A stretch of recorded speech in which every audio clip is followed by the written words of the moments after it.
안녕하십니까. 서경석 목사 TV 제8편입니다.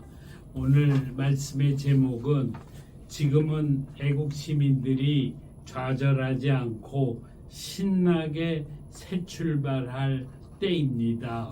라는 제목입니다. 이번에 애국 시민들은 김문수 후보가 당선될 것으로 생각했기 때문에 이번 패배에 대해서 과거 어느 때보다도 충격이 컸던 것 같습니다. 그러나 가만히 생각해 보면 지금 우리가 좌절할 상황이 아닙니다.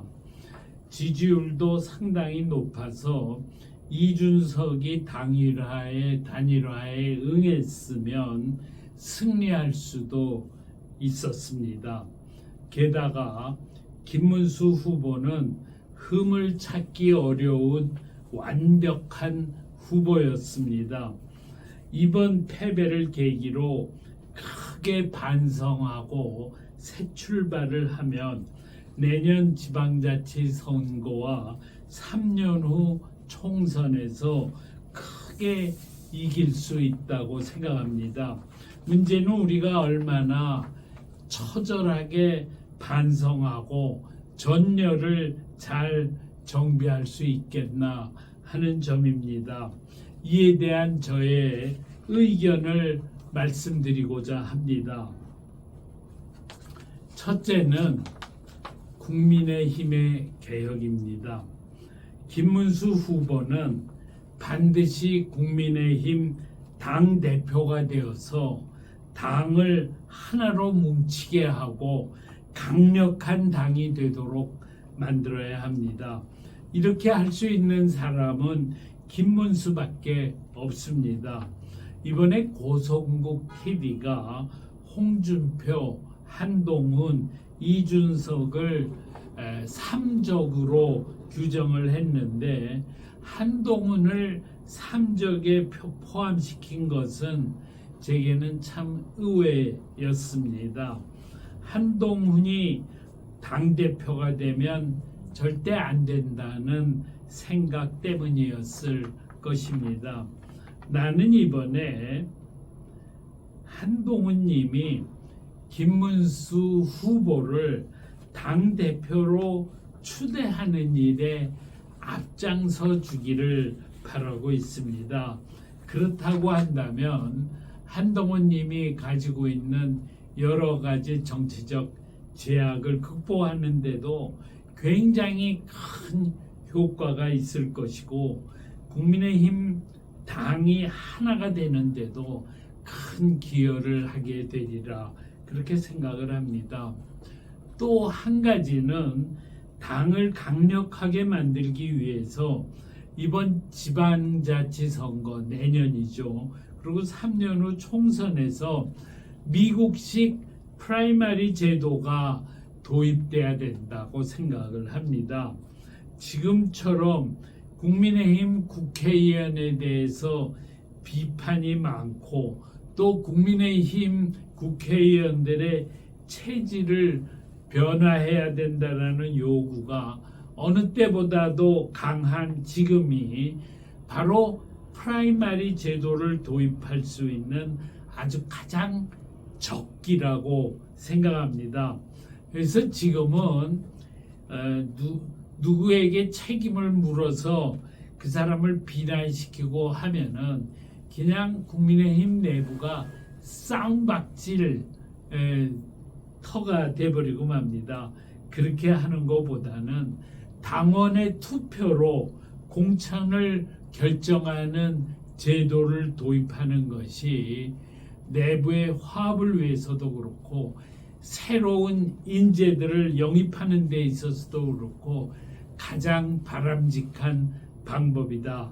그렇게 생각이 듭니다.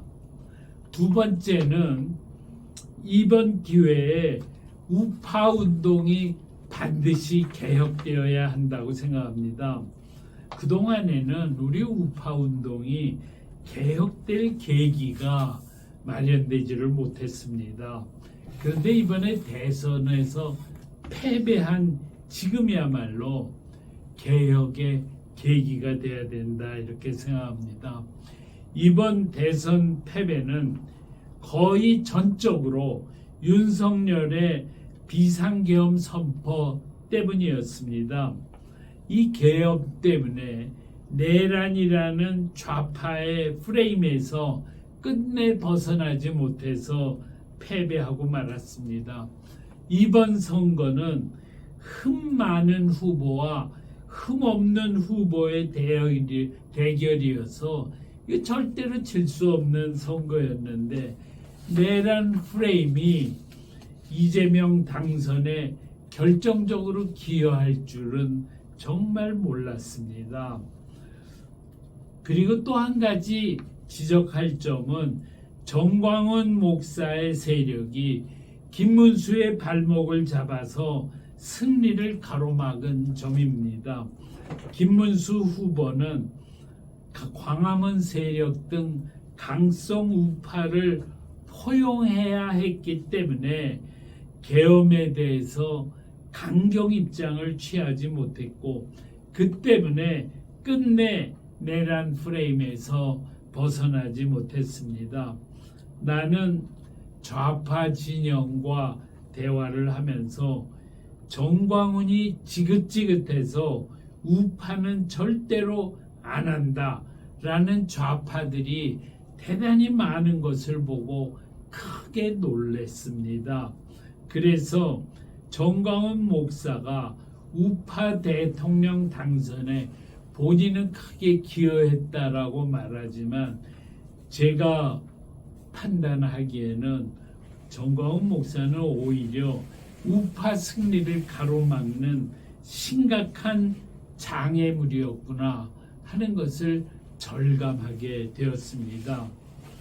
이재명의 김문수에 대한 가장 강력한 비판도 정광훈 목사와 김문수가 친한 것을 보니까 김문수 목사와 똑같은 부류다 라는 것이었습니다. 최근에 정광훈 목사의 대가리 박아라는 영상이 투표한 한 주일 전에 퍼져나갔는데 이 영상이 얼마나 악영향을 끼쳤는지 말도 못합니다. 그동안 윤석열 정부는 입법 독재를 대통령 거부권으로 막았지만 이제는 이재명의 독주를 견제할 장치가 없습니다. 유일한 견제 장치가 광화문 집회입니다. 이재명이 과격하게 민주주의를 파괴하면 광화문 집회가 지금보다 몇 배는 더 많이 모여서 최대한 저항을 해야 됩니다. 그러려면 광화문 집회는 정광훈 목사 진영의 집회가 될 것이 아니라 모든 애국 세력이 다 함께 참여하는 집회가 돼야 됩니다. 특별히 새미래민주당과 국민의힘이 앞장서서 이 광화문 집회를 해야 됩니다. 그리고 세이브 코리아 등 모든 우파 단체들이 다 같이 연합하는 집회가 돼야 됩니다. 이렇게 되면은 우리 공화당이든 자유민주당이든 뭐 나중에는 자유통일당까지도 뭐 다 같이 동참을 해도 좋다고 생각을 합니다. 이렇게 오히려 정당들이 앞장을 서면은 과격한 언사는 하지 않게 됩니다. 그동안에는 정광훈 목사의 집회에서 더불어민주당이 집권하면 우리나라는 공산화된다 라는 말을 계속했습니다. 그런데 이 말에 대해서 이 말에 동의하는 중도나 좌파는 없습니다. 오히려 그 말을 하는 것을 보고 아이고 저 꼴통 보수들은 지독하다. 그리고 사람들이 그냥 지긋지긋하게 생각하고 그냥 전부 도망을 쳤습니다. 그런데 이런 과격한 지나친 언사는 새미래민주당이나 국민의힘과 같은 당이 앞장서서 집회를 하게 되면 이런 과격한 발언은 하지 않게 될 겁니다. 그러면 오히려 중도 좌파들도 귀를 기울이는 설득력 있는 집회가 될 것입니다. 그리고 이렇게 되면은 엄청나게 많은 숫자가 참여를 하게 되면서 이 광화문 집회가 이재명 정부의 독주를 막아낼 수 있는 강력한 대응책이 될 것입니다. 그동안 수많은 사람들이 광화문 집회를 속으로 비판했지만 정광훈 목사를 대놓고 비판하지 못했습니다. 정광훈 지지자들의 반발이 워낙 강했기 때문입니다. 그래서 아무도 광화문 집회가 이제는 바뀌어야 된다라는 주장을 공개적으로 할 수 없었습니다. 그러나 이번 기회에는 반드시 바꿔야 됩니다.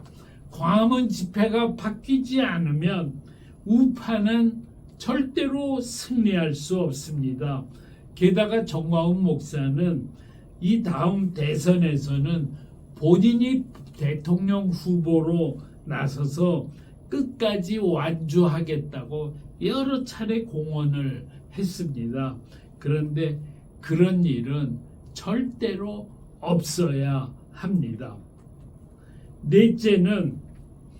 셋째입니다. 셋째는 우파 진영은 이번 이재명 정부의 출범 이후에 한두 달 동안은 허니문 기간을 가져야 한다고 생각합니다.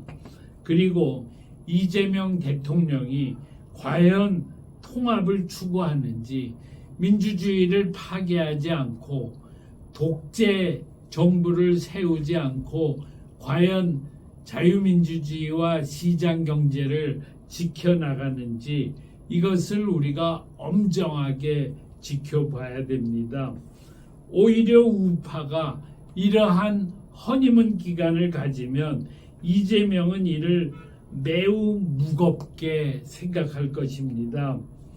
그동안 더불어민주당은 윤석열 정부가 나라를 제대로 끌고 나가지 못하도록 철저하게 막는 행동을 해왔습니다. 그런데 국민의힘은 더불어민주당처럼 그렇게 행동하면 안 됩니다. 이재명 정부가 국정을 잘 이끌어 가도록 촉구하고 협력해야 합니다. 이재명 정부의 임기 중에도 대한민국은 크게 발전해야 합니다. 그러나 이재명 정부는 10중 8구 국정을 엉망으로 만들고 민주주의를 파괴하고 독재 체제를 만들 것입니다. 그리고 이러한 모습에 실망한 엄청난 수의 좌파들이 저항 세력으로 넘어오고 더불어민주당의 비판적인 새미래민주당으로 합류할 것입니다.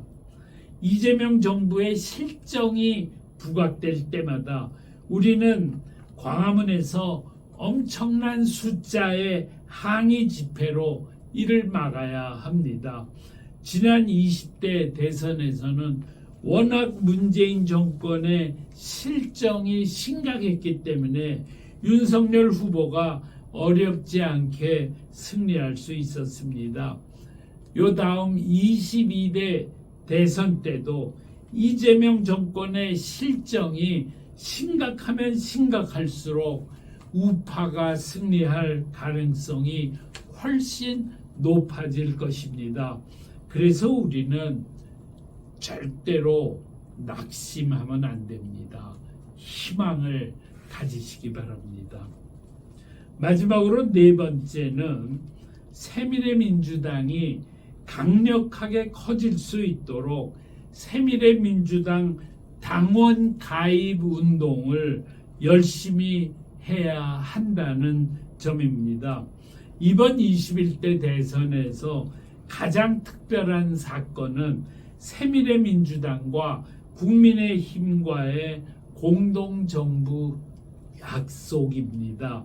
이 공동정부 약속은 21대 대선에서는 성사되지 못하게 되었지만 22대 대선에서는 반드시 이루어져야 합니다. 그래서 지자체 선거와 총선에서도 새미래민주당과 국민의힘은 강력하게 연대해야 합니다. 이번 대선에서의 가장 큰 패배 요인도 호남의 낮은 지지율이었습니다.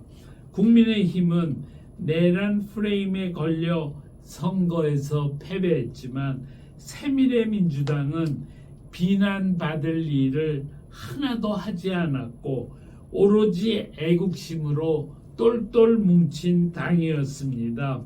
그래서 좌파 진영에서는 새미래민주당이 국민의힘보다 훨씬 더 설득력이 있습니다. 새미래민주당이 더불어민주당을 대체하는 운동까지는 아직 때가 이르다 하더라도 애국 시민들은 새미래민주당 당원 가입 운동을 열심히 해야 합니다. 그래야 새미래민주당과 국민의힘의 연대가 더욱 공고하게 될 것입니다. 그리고 새미래민주당은 내년 지방자치 선거와 3년 후 총선에서 모든 지역구에서 출마를 해야 됩니다. 가능하면 새미래민주당도 국민의힘처럼 프라이머리를 할 수 있으면 좋겠습니다. 다만 국민의힘과 새미래민주당이 막판에 지지율이 높은 후보로 단일화한다는 원칙만 견지하면 됩니다. 그러면 호남에서는 국민의힘의 도움으로 새미래민주당이 훨씬 많이 당선되고 그 외의 지역에서는 새미래민주당이 더불어민주당의 표를 잠식해서 국민의힘의 당선에 기여할 것입니다.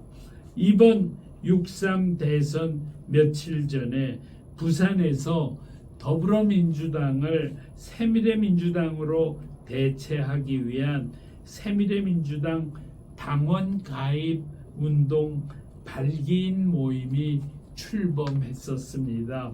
이번 이재명 후보의 당선으로 더불어민주당을 새미래민주당으로 대체하는 작업은 5년 후로 연기될 수밖에 없게 되었지만 이 작업은 반드시 이루어져야 됩니다. 그래야 우리 국민이 더 이상 정치 걱정을 하지 않게 됩니다. 민주당이 정권을 잡아도 대한민국의 정체성에 흔들림이 없게 되기 때문입니다. 5년 후에 더불어민주당을 새미래민주당으로 대체하기 위해서도 지금 우리는 새미래민주당을 강력한 정당으로 만들어야 합니다. 그리고 지방자치 선거와 총선에서도 큰 역할을 하는 정당이 되게 해야 합니다. 국민 여러분, 좌절하지 않고 힘있게 앞으로 나아가시기 바랍니다. 감사합니다.